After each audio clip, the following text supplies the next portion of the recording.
보도의 진실을 들여다보고 시청자의 진심에 귀 기울이는 시간이죠. YTN 뉴스 FM 열린 라디오 YTN 시작합니다. 저는 아나운서 최희입니다. 몇 년 전부터 언론, 뉴스 기사에서 자주 눈에 띄는 단어가 하나 있습니다. 바로 양극화인데요. 양극화, 사전적 의미를 보면 서로 점점 더 격차가 심화되고 멀어진다는 뜻입니다. 교육 격차 양극화, 소비 양극화, 부동산 양극화 등 각자의 상황에 따른 양극화, 또 이념에 따른 정치 양극화도 극심한데요. 얼마 전 3.1절 일제의 지배에 항거해 한국의 독립을 선언한 3.1운동을 기념하는 날에도 우리 도심은 둘로 나뉘었습니다. 특히 최근 탄핵 선고를 앞두고 태극기를 바라보는 시선도 엇갈리는 것 같은데요. 언론에서도 이러한 민심을 반영하듯 올해 3.1절 보도 경향을 보면 대규모 집회에 초점이 맞춰진 보도들이 많았는데요. 쏟아지는 탄핵 집회 보도 속에서도 3.1절 의미를 생각해볼 수 있는 좋은 보도 사례들 잠시 후 미디어 비평에서 소개해드리겠습니다. 이어지는 뉴미디어 트렌드에서는 최근 우리 국내 영화계에 빛이 되고 있는 봉준호 감독의 신작 미키 17을 보고 오신 김헌식 문화평론가와 따끈따끈한 후기 이야기 나눠보겠습니다. 열린 라디오 YTN 지금 시작합니다.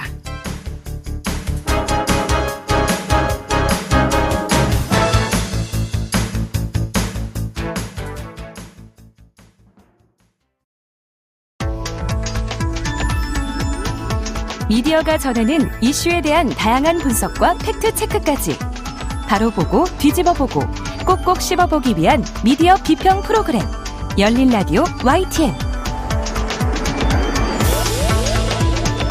한 주간 뉴스를 꼭꼭 씹어보는 시간 미디어 비평입니다. 오늘은 김원경 뭉클미디어 인권연구소장과 전화 연결돼 있습니다. 안녕하세요. 네, 안녕하세요. 네. 오늘은 3.1절 관련 보도를 이야기해보기로 했는데요. 네. 올해 3.1절은 광화문 그리고 여의도에서 펼쳐진 탄핵 반대 집회에 초점이 맞춰져 있더라고요. 네, 그렇습니다. 올해 3.1절에 이렇게 대규모 집회가 이어졌던 것은 헌법재판소의 탄핵 판결을 앞두고 이전부터 주말마다 전국 대도시를 돌면서 탄핵 집회가 이어져 왔었고요. 그 주말의 어떤 정점으로 3월 1일 연휴에 서울 총집중 집회가 마련됐기 때문으로 보입니다. 물론 이날 탄핵 반대 집회만 열렸던 것은 아닙니다. 안국역 인근에서는 탄핵 촉구 촛불문화제가 있었고 또 야5당의 윤석열 파면 촉구 범국민대회도 열렸습니다.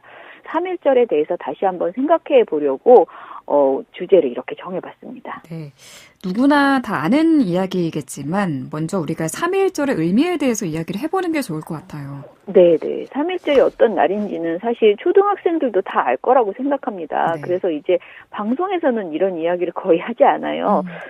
그래도 올해는 꼭 짚어봤으면 하는데요. 1919년 3월 1일이 3.1절이 있었던 날이죠. 제국주의에 맞선 국민적 항거가 있었던 날입니다. 이로 인해서 많은 국민들이 죽음에 가까운 고통을 겪었습니다. 3.1운동 이듬해인 1920년에 대한민국 임시정부에서 매년 3월 1일을 독립선언일로 지정을 했고요. 이 1주년 축사에서 독립운동가인 도산 안창호 선생은 3.1절 이날은 가장 신성한 날이요 대한민국 자유와 평등과 정의의 생일이니 진실로 상제가 허하신 날이요 이날은 한두 개인이 작정한 날이 아니요 2천만이 하였고 다만 소리로만 한 것이 아니요 순결한 남녀의 혈로 작정한 신성한 날이요 이렇게 외쳤습니다. 네. 해방 직후인 1946년에는요 미군정에서 국가 경축일로 지정을 했고요. 대한민국 정부 수립 직후인 1949년에 국경일이 되었습니다. 무엇보다 3.1운동은 우리 헌법 이념에도 명시되어 있는 굉장히 중요한 개념이죠. 대한민국 헌법 전문에는 유구한 역사와 전통에 빛나는 우리 대한국민은 3.1운동으로 건립된 대한민국 임시정부의 법통을 계승한다 이렇게 명시하고 있습니다. 네. 이 표현은 허투루 들을 수 없는 그런 표현인데요. 3.1운동의 중요한 의의 중 하나가 대한독립 만세를 불렀던 항거일이다 이것뿐만 아니라 3.1운동은 민주공화국의 체제인 대한민국 임시정부 수립의 계기가 됐다는 데 있다는 것입니다. 임시정부의 헌장과 강령, 헌법 등이 대한민국 재헌헌법을 통해서 계승되어서 오늘날의 헌정의 뿌리가 되었기에 사실 3.1운동은 대한민국의 출발일이라고 볼 수도 있는 것이죠. 네. 그래서 3.1절을 우리가 국가의 경축일로 기념하고 축하하는 것이기도 합니다. 네, 3.1절의 가치를 다시 한번 생각해 보게 됩니다. 그런데 말씀하신 윤 대통령 탄핵 반대 집회에서도 이 3.1절에 대한 언급이 있었다고요? 네네. 보도를 좀 찾아보면은요, 제가 이 집회에 직접 간 건 아니지만 보도에 제법 많이 나오는데요. 한국사 간사 전한길 씨가 집회에 나와서 1919년 기민년 3.1절 이후로 오늘은 106주년이 되는 날이다. 이렇게 말하면서요. 유관순 여사가 앞장서서 우리나라의 대한독립 만세를 외쳤다면 오늘은 자유민주주의를 외치고 있는데 그때나 지금이나 나라를 사랑하고 민족을 사랑하는 마음은 같은 것이다. 이렇게 말했다는 겁니다. 그런데 대한민국의 뿌리가 되는 임시정부의 태동이라고 할 수 있는 이 3.1절에 굉장히 위헌적인 비상계엄을 선포한 이 대통령에 대한 탄핵을 막기 위해서 유관순 열사를 들먹인다는 것 자체가 참 모순된다라는 생각이 저는 들었습니다. 그런데 오늘 핵심 주제는 이 집회에 대한 것은 아니기 때문에 3.1절의 훈훈한 보도들로 넘어가 보겠습니다. 네. 그럼 올해 3.1절 관련 보도 중에 좀 어떤 보도가 잘된 보도다 이렇게 보셨을까요? 먼저 연합뉴스 최원정 기자의 3월 1일자 보도를 소개해드리고 싶은데요. 제목이 계엄 아지트된 임시정부 부주석 집터 안가 복원해야입니다. 네. 이번 비상계엄 관련된 보도에서 이 삼청동 안가라는 말이 참 여러 번 등장을 했잖아요. 네. 그런데 그 삼청동 안가는 독립운동가 김규식 선생이 쓰던 공간이었다고 합니다. 연합뉴스는 삼청동 안가라는 이 공간을 둘러싼 역사를 짚으면서 김규식 선생을 소개하고 그의 후손의 인터뷰를 담았습니다. 저는 이 보도가 올해 3.1절 관련 보도 중에서 가장 인상적이었는데요. 12.3 내란 이후에 첫 3.1절에 마땅히 나왔어야 하는 지적이지만 또 한편으로 생각해보면 이런 보도가 아니었다면 우리는 삼청동 안가를 둘러싼 역사를 전혀 몰랐을 것이라는 생각이 들기 때문입니다. 김규식 선생은 대한민국 임시정부 마지막 부주석을 지낸 분이시고요. 1919년 파리 강화회의에 민족 대표로 파견돼 국제사회의 독립을 호소하는 등 외교 독립운동에 헌신했던 인물입니다. 또한 독립 후에는 좌우합작 운동으로 민족통일 국가를 위해 노력을 했죠. 김규식 선생이 해방 직후 6.25 전쟁으로 납북될 때까지 5년간 머무르면서 좌우합작 남북 협상을 논하고 이끌었던 장소가 바로 그 안가라는 삼청장입니다. 이곳이 지금의 삼청동 안가라고 불리는 곳이죠. 네. 독립운동가 김규식 선생이 쓰던 공간이었다. 삼청동 네. 안가에 대해 설명해 주셨는데 네. 그럼 이 안가가 그 12.3 비상계엄을 논의했다는 보도에서 등장하는 그 안가인가요? 같은 곳인가요? 네네, 같은 곳이라고 합니다. 연합뉴스는 바로 이 김규식 선생 관련 역사적 유적지를 윤 대통령이 지난해 3월부터 이 안가를 일종의 아지트로 사용했다. 이렇게 표현을 했어요. 실제로 윤석열 대통령의 공소장에 삼청동 안가는 8번이나 등장을 합니다. 예. 계엄 훨씬 전부터 김용현 전 국방장관과 군 사령관들을 불러서 술을 먹으며 야권 인사들을 비방하고 명태균 게이트를 거론하면서 계엄을 모의했다라는 구절이 나오기도 하고요. 또 계엄 당일에는 경찰 수뇌부를 불러서 정치인 체포와 국회 봉쇄를 지시했다라는 내용도 있습니다. 또 우리가 잘 알고 있는 계엄 해제 의결 직후에 김용현 전 국방장관, 박성재 전 법무부 장관, 이상민 전 행안부 장관, 그리고 이완규 법제처장 등이 모여서 제2 계엄 시도를 한 것이 아니냐라고 의심되는 일종의 대응회의를 했다라는 곳도 바로 이 삼청동 안가입니다. 한마디로 민족 독립 그리고 통일된 자주국가라는 3.1운동 정신, 우리 헌법 정신이 깃들어 있는 장소에서 헌정 질서를 파괴하려는 모임들이 계속 이루어졌다라고도 볼 수 있습니다. 네. 이 보도에서 김규식 선생의 손녀인 김수옥 임시정부 기념사업회 회장의 말씀이 나오거든요. 그런데 이 김 회장님이 뉴스에서 할아버지의 어리서린 곳이 등장할 때마다 가슴이 마구 뛰었다. 이렇게 한탄을 했습니다. 이렇게 의미가 있는 공간이라면은 유적지로 관리가 됐어야 할 것 같은데요. 네, 그러니까요. 보도에 따르면 사실 삼청동 안가를 다시 김규식 선생의 유적지로 관리하고 개방해야 한다라는 요구는 꽤 오래전부터 나왔다고 합니다. 그런데 역대 대통령들이 계속 경호를 이유로 이를 거부해 왔다라고 합니다. 그러니까 청와대 인근에 있었기 때문에 더 그랬던 것 같아요. 네. 꼭 윤 대통령만 이곳을 애용한 것은 아니고요. 박근혜 전 대통령도 대기업 총수들을 불러서 미르 K스포츠 재단 설립 지원을 요구할 때 바로 이 안가를 이용했다라고 합니다. 그리고 문재인 정부 당시에도 여러 차례 삼청장 복원을 요청했다라고 합니다. 아까 말씀드린 그 김수옥 임시정부 기념사업회 회장께서 삼청장 복원을 요청을 했는데요. 청와대는 경호 문제를 이유로 거절했다라고 합니다. 2022년 윤석열 정부 출범 이후 대통령실이 이전을 하고 청와대가 개방되었잖아요. 그래서 이제는 정말 경호 문제가 해결되었으니 다시 삼청장으로 갈 수 있지 않을까라고 또 신청을 했는데 이때에도 거부되었다고 합니다. 김구 선생과 이승만 전 대통령의 사저의 경우에는 당연히 다 사적으로 지정이 되어서 국가 관리를 받고 있거든요. 그리고 사실 대통령이 굳이 안가를 이렇게 따로 여기다 써야 할 이유도 없습니다. 그리고 안가라는 것은 비밀적인 공간이어야 지금 현재로서는 용도가 있는 것인데 지금의 삼청동 안가는 이미 너무 많이 보도에 알려져 버려서요. 안가로서의 가치도 없다라고 생각이 들어요. 따라서 지금의 그 삼청동 안가라는 것은 마땅히 김규식 선생 유적지로 국민에게 돌려줘야 된다라는 생각이 들고요. 우리 헌정체제의 근본 정신을 마련한 김규식 선생의 역사적 유산을 되살려서 국민에게 개방하는 것이 적절하다라고 생각이 들어요. 무엇보다 이준한 인천대 정치외교학과 교수의 인터뷰가 이 연합뉴스 보도에서 나오는데요. 뭐라고 하시냐면은 미국의 대통령 별장인 캠프 데이비드와 달리 한국의 안가는 권력자들이 모여 유흥을 즐기거나 범죄를 모의하는 공간으로 악용되고 있다.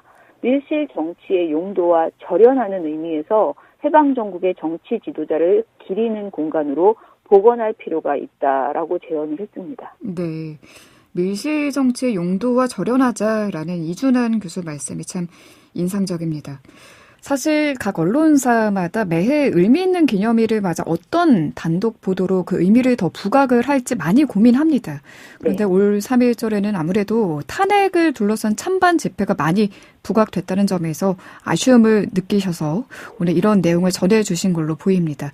오늘 말씀 잘 들었습니다. 고맙습니다. 감사합니다. 네, 지금까지 김원경 뭉클미디어 인권연구소장과 함께했습니다. 진실을 전합니다. 진심을 다합니다. 시청자 여러분의 목소리에 귀 기울이는 YTN 뉴스 FM 열린 라디오 YTN 토요일 저녁 8시 20분과 일요일 밤 11시 20분에 방송됩니다.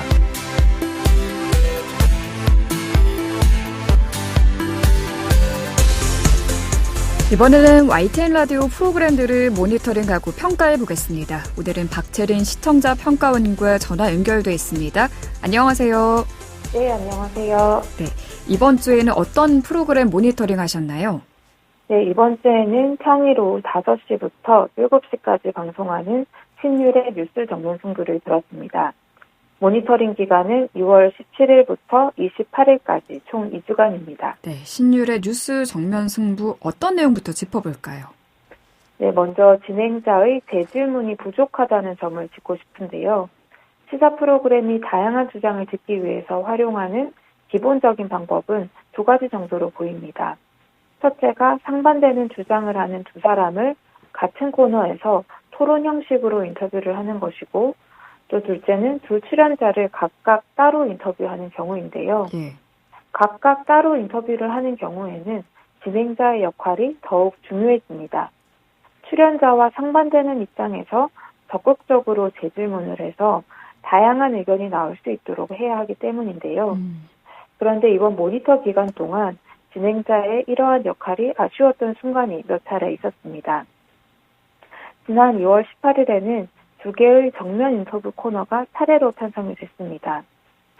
공통된 질문 중에 하나가 윤 대통령 부부의 공천 개입 의혹 사건이 창원지검에서 서울중앙지검으로 이송된 것에 대해 어떻게 생각하느냐는 것이었습니다. 네. 이날 첫 번째 정면 인터뷰 코너에 출연한 박지원 더불어민주당 의원은 지금까지 창원지검에서 뭘 수사를 했나, 이제라도 서울중앙지검에서 제대로 수사를 해야 한다고 말했습니다. 예. 그리고 이어진 두 번째 정면 인터뷰 코너에는 국민의힘 최영도 의원이 출연을 했는데요. 태 의원은 진행자의 같은 취지의 질문에 박 의원과는 정반대의 답변을 했습니다. 지금은 수사의 마지막 단계이고 대부분 정치인들이 서울에 있어서 서울에서 수사할 단계가 됐을 뿐이라며 수사는 잘 되고 있다는 취지로 말을 했습니다.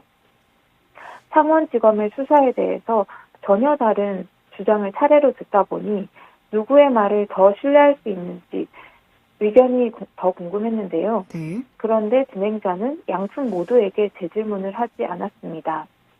박 의원의 주장을 듣고 다른 주장을 하는 사람들의 입장에서 반박성 질문을 하고 또 여기서 나온 답변을 바탕으로 그 다음 코너에 최영도 의원에게 반박성 질문을 했더라면 두 사람이 왜 상반된 주장을 하고 있는 것인지 누가 더 설득력 있는 주장을 하는지 판단하는 데 더 도움이 됐을 것입니다. 네.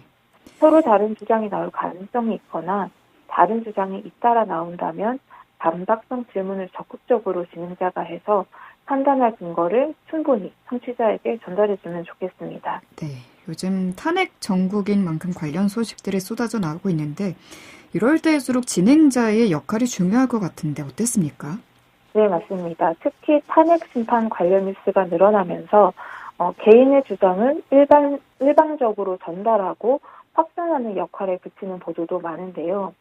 특히 근거 없이 사회 분열을 초래하는 주장이 난무할 때 진행자의 역할이 역시 더 중요합니다. 뉴스 정면 승부를 들으면서도 이런 경우가 있었는데요. 윤석열 대통령의 탄핵 심판을 두고 헌법재판소에 대해 불신을 제기하는 목소리가 있습니다. 네. 뉴스 정면 승부에서도 몇몇 정치인과 평론가가 이러한 문제 제기를 한 바 있는데요.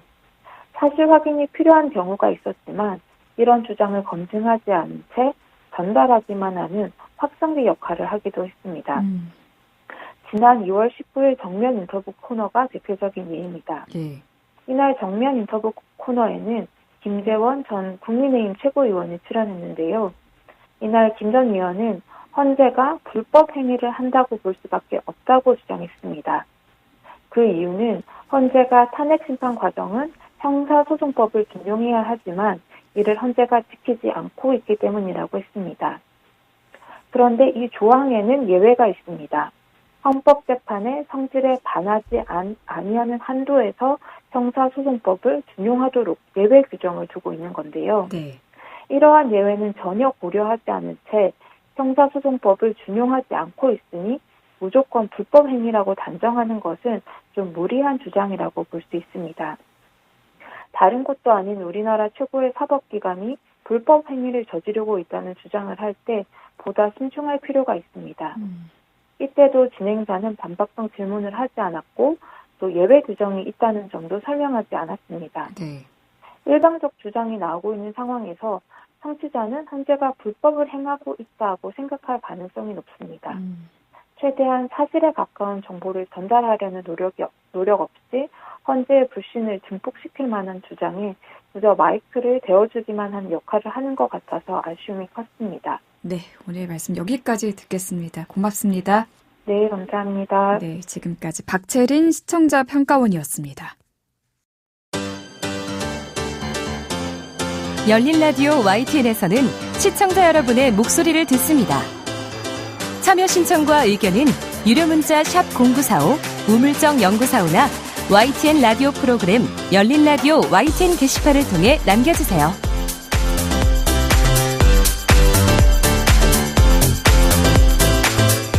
뉴미디어 트렌드입니다. 오늘 뉴미디어 트렌드는 김헌식 문화평론가님 스튜디오에 모셨습니다. 어서 오세요, 평론가님. 네, 안녕하세요. 네.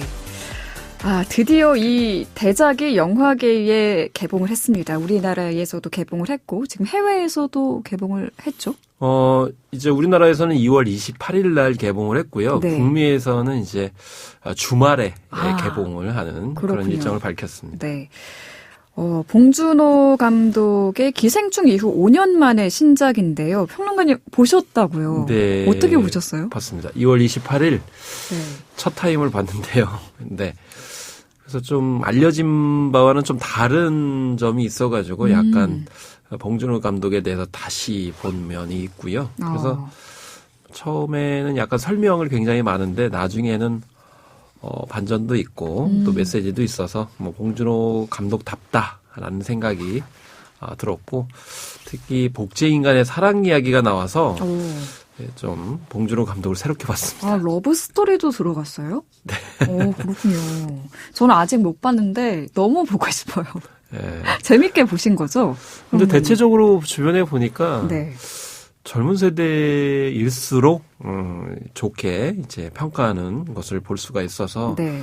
모처럼 젊은 세대도 극장에 갈 수 있는 그런 기회를 주고 있는 게 아닌가 이렇게 생각이 들었습니다. 네, 말씀처럼 3.1절 연휴를 앞둔 2월 28일에 개봉을 했는데 지금 이미 독주 분위기가 심상치 않더라고요. 네. 연휴 때만 130만 명이 넘는 관객을 돌파했다고요? 그렇습니다. 그래서 개봉 10일 전부터 실시간 예매율 1위를 달렸고요. 3.1절 연휴 기간 동안 100만 명이 넘는 관객을 끌어모았습니다. 28일에는 24만 8천여 명 첫날 동원을 해서 올해 개봉작 중 최다 오프닝 스코어를 기록을 했고요. 뭐 연휴 기간에는 35만 명에서 37만 명, 31만 명 그래서 30만 명대 관객 수를 유지했고요. 주중에도 한 8, 9만 명대 이상 동원을 했습니다. 네. 다만 캡틴 아메리카 4가 변수가 되고 있는 그런 상황인데 네. 무엇보다 트와일라이트 시리즈로 유명한 할리우드 스타 로버트 패틴슨이 주인공인데다가 네. 마크 러팔로 같은 영파 배우들이 있기 때문에 이런 점에서 찾지 않을 수 없는 그런 청명들이 있는데요. 네. 미국의 버라이티지는 한국에서 지난 주말에 660만 달러, 우리나라 돈 한 96억 원을 벌어들였고 캡틴 아메리카 브레이브 뉴 월드 그러니까 네 번째 편을 제쳤다 이렇게 평가까지 했습니다. 네. 저도 그렇고요. 아직 이 미키를 보지 못한 분들도 계실 테니까요. 스포가 되지 않는 선에서 미키 17 어떤 네. 영화인지 소개를 좀 해주시죠. 그래서 매체에 소개된 내용에다가 약간 살을 붙여서 말씀드리겠습니다. 네. 시간적 배경은 2054년이고요. 그렇게 멀지가 않네요. 그렇습니다. 현실감을 느끼게 하기 위해서라고 생각이 드는데 주인공 미키가 친구의 말을 듣고 마카롱 가게를 열어요. 2054년에도 마카롱 가게가 있구나라는 생각이 드는데 자영업자의 슬픔일까요? 예, 친구 말만 듣다가 대실패를 하게 됩니다. 근데 중요한 건 사채업자의 돈을 빌리게 되면서 이게 문제가 꼬이는데 이 사채업자는 너무 잔인해가지고 돈을 갚지 못하면 신체 훼손을 해요. 그 장면까지 보게 됩니다. 그러니까 미키하고 친구가 너무 놀래가지고 네. 어디 도피할 데 없나. 땅끝까지 쫓아간다고 하니까 땅끝이 아닌 곳이 어딘가 우주 공간이다라고 해서 네. 우주 객척단에 지원을 해요.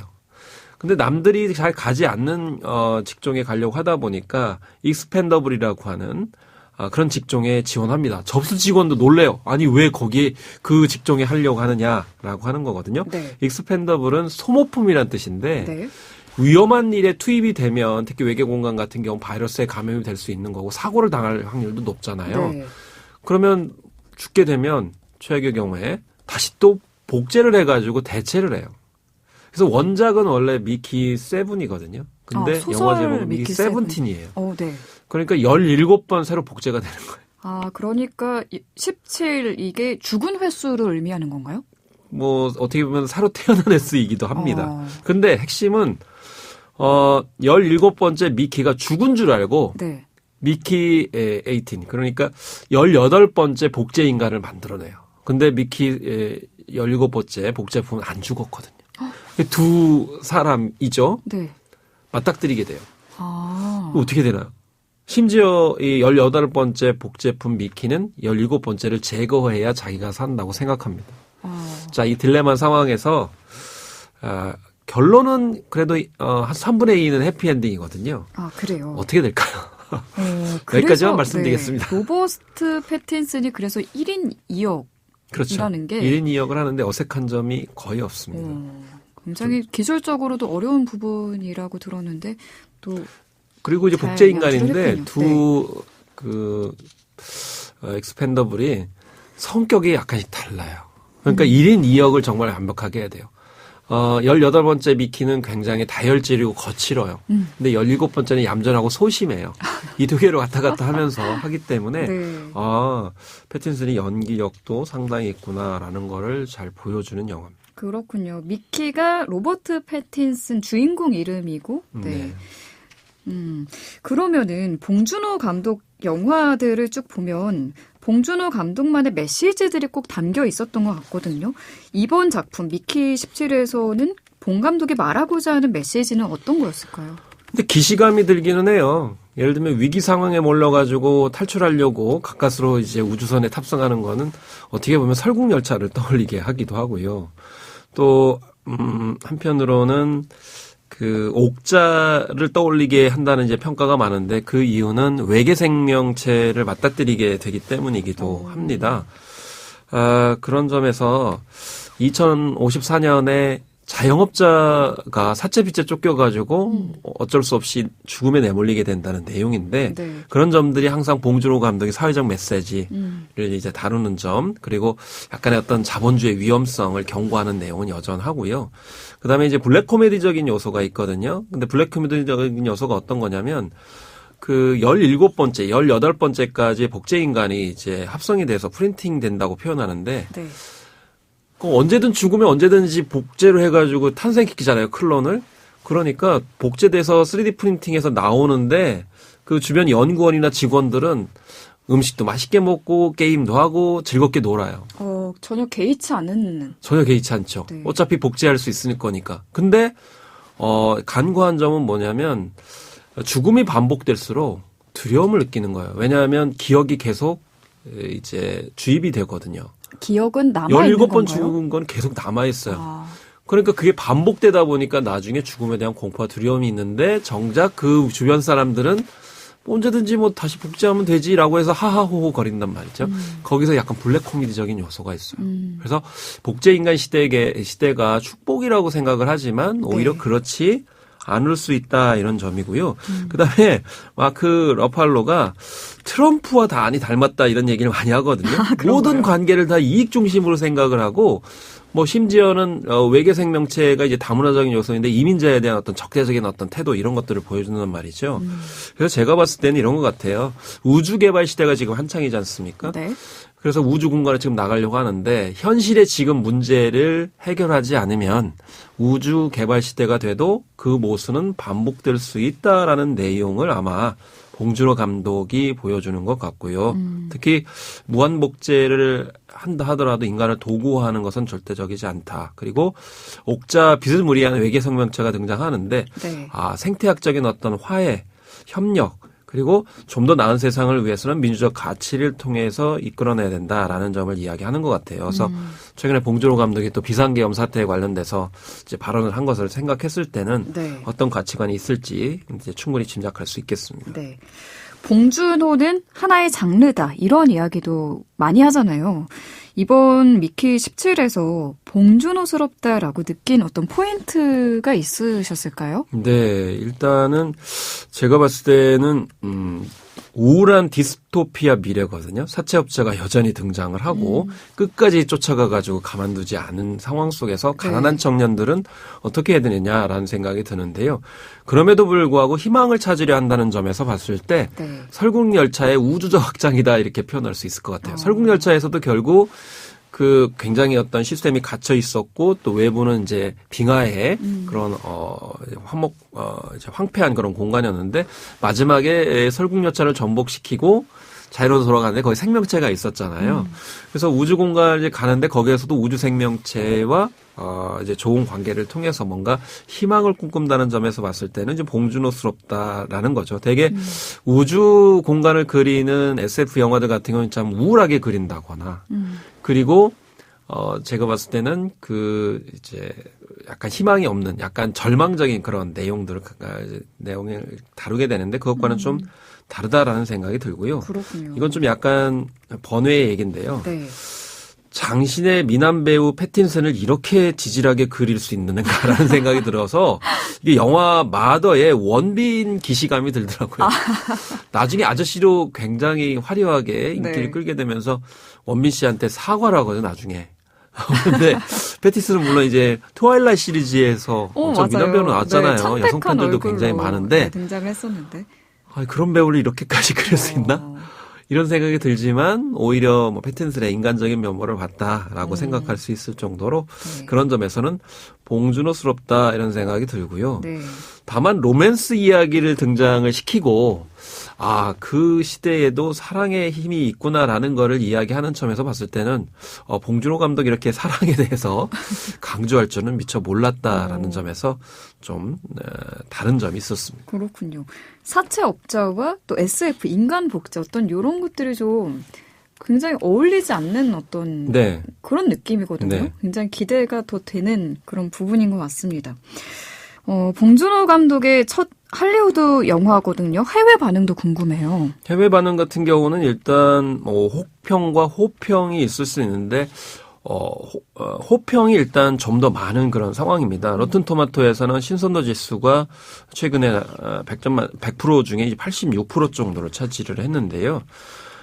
그래서 인디펜던트지는 노동계급을 위한 SF다. 한 남자가 자신의 행복해져도 괜찮은 사실을 배워가는 이야기다. 그래서 로버트 패틴슨이 미키로 이제 열연을 하게 되는데 그래서 결론 부분에 있어서 한층 성숙하는 모습이 나오거든요. 처음엔 네. 지질하다가 어떤 과정을 거치게 되면서 성장하기 때문에 요즘에 이제 콘텐츠의 트렌드는 성장이기 때문에 그런 점을 생각할 수가 있겠고 인디와이어지는 봉준호 감독 현재 내놓은 영화 중에 특히 영화 중에 가장 뛰어나다 이렇게 얘기를 했습니다. 네.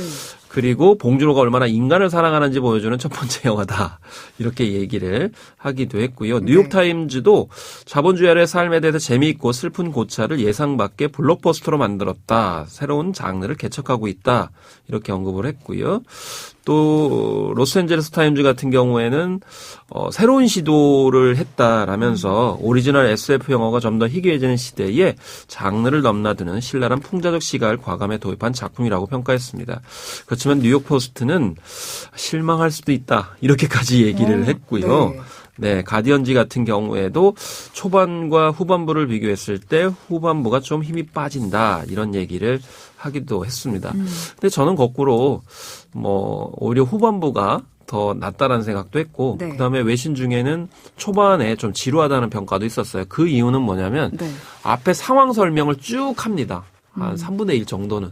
근데 이럴 수밖에 없는 게 만약에 이게 드라마 시리즈였다 그러면 촘촘하게 그거를 이제 어떤 에피소드를 통해서 보여줬을 텐데 이게 영화잖아요. 네. 그러니까 그 2시간짜리 영화의 모든 걸 보여주려고 하다 보니까 이제 앞에 설명을 하게 되는데 만약에 이 미키 17이 성공해서 드라마화 된다고 그러면 아마 더 재밌지 않을까.